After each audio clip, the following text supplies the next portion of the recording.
And never recipe akonoakono echegusi. Enye bibia se authentic Ghanaian corned beef pie and I say meat pie. We a requested video in Tianshasi. I has a bidding can I fail and made can de coconut oil bear 1 teaspoon egg frying pan him. Me am to try me jenny half with me use any type of onion beer will be. And I'm me spices kakra e can ho. Nsi ye corned beef pie into ye a lot of spices via. And I enchin kakra bi a wode betum amana tiri jene na wochinim because corned beef no idea no enchini e dada. Corned beef no so me use half pe esan say me nya pie ni bebre. Enti wodi agumawie na wannum na achi be 1 minute bi. Enti ha ye the curry powder kakra agum eno beboa ama enam no mu ayehwam. Se de be ya wodi meat pie na obenya ede. Enti we na di nsu kakra ka ho sense na me corned beef na me use na emu odin. Enti watching be 1 minute penti say na obenya no atie esinchen amanadwo. Ti asia be ye do nti I be use soft esam no bi ene ade aye.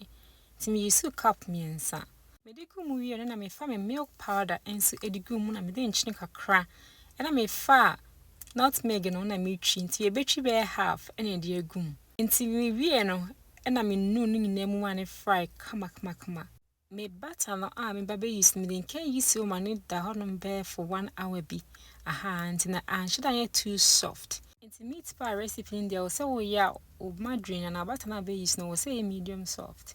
It's a man say me di tum wie na me kofa masanka no san say no mu na mba betu no wom. But only asanka no so bit me use tray na what no wom.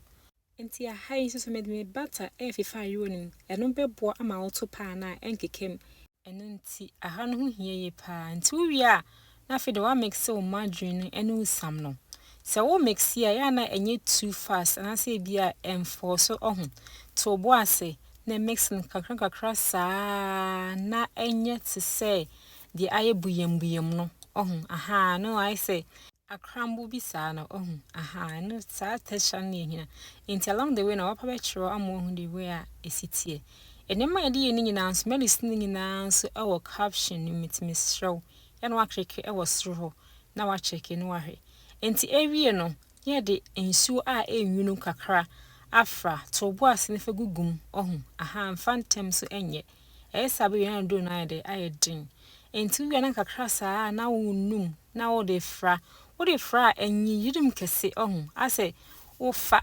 ohun waka mo ho no afa no waka bom ase wo ka bom no ohun instead of say obenidi no nidi o wo fa no waka bom ohun wo fa no waka bom saa kopim say ni nyina beye baako enti o consistency no I was say wo ya na e felix say de ebubu no ohun enso no ye perfect o enka say oh ebubu nti na me nkoso ani di so go so overneedi a ebe din pie ne be din impeni sans so ohun entin se wo hwa I say ebubu ohun style bisa na eno ne perfect na ho na fe do akofa o rolling stick ohun na de fa so eno so anyire wonsem o wo de fa so keke amna e flat entin we na say ekwan tokrontokro de dem si a no wasa fa esam na esi nchen kakra na de bia pete so eno be boa prevent sa antokronkito na ewom no ama na sile ohun enti saa no ya enye too hard enti no ye very easy enti ni nyina be gina wa wo so de wi asipe na kese ni ade no enti wi no wafo wa ade no watwitwa ne kama pa enti se wo hwe sam na ebiem ayese de ebubuo no ohun nse me fa de won hye ne Christ de ebubu no sa na wo se usam no eye enti wi abon se baby bi sei kama ha no nye ne bibia biem na afi de wafa wo kosua na wabo no na wo de afa fa so na wo de feeling no egum na afi de wa ni shape bia opebia ebiem no be felix de ebubu no e mane ha kra koso aye ni abetimi ade aye obum so be we ni nyina anti be we say na wo say o pie no eye me to me bo asem ma chechemu ye ama mu nyina ma hu de we a esi etie enti say o pie na anya sabon say obe we na ato na aye den ye mpene santi wo say o make sure say we pay attention pa e wa aha no enti me pie no me ye 2 different types me ye bit say authentic way no na me say bi mini pie no enti me try kwa me fast you enti me mane flat kakra na ohun ye too hard o na wo wi no na wo de kusian so afa so kusian be boa ama na hodi sa feeling no together Tiana ama hono so ehia nti wulo na na fe de sili eto na katakata to no aha nti wu wi a sei na eho sei nti esi ni wi a sounds so smooth nti aha na so to boss na hwehwe ne kruankru pa mane kama nti eye we nyans ni din kan so aso ye oven no esi so dada ai nti no wuhwehwe wi a na for asanka a different one na fe de would baking sheet asim say yes many ones na sometimes when say hono ti so to boase pa na we ye ne to ne boase etu nti mi na me bo ho tukru kakra no bebo ama emu no so aben na me bo kosua ba ko na me fefa ho nyina nti ewie a inde ko hye oven nim aha isus ma fa kosua na ma bo no na me bi fefa so eno be ma aye brown eno na be mo hu se pie no aben nti se wo to pie na se bia ye ma be 45 minutes now the tour then say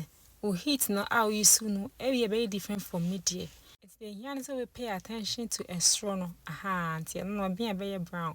and as in case bia wo na se wasanka no so pie na bia atemu a no afasa spoon na de yi nchenchen ni na ye pie nti wa hwa sei na pie na ye me se de we si ye kama no ho se wudi a obedi adie feel yankasa enti ya no nya bre no atu bi se wo pese wo to eton wa ya no wa double recipe no aha nso be boa pa ma wetimi nya nyina pepepe enti recipe abena wie ye beda obi biara se wonya tam no share video no comment then nyina me post you are the first person I will click so the nyina se ti woni gi video ha mpa ya no wa share no like no follow me e be se share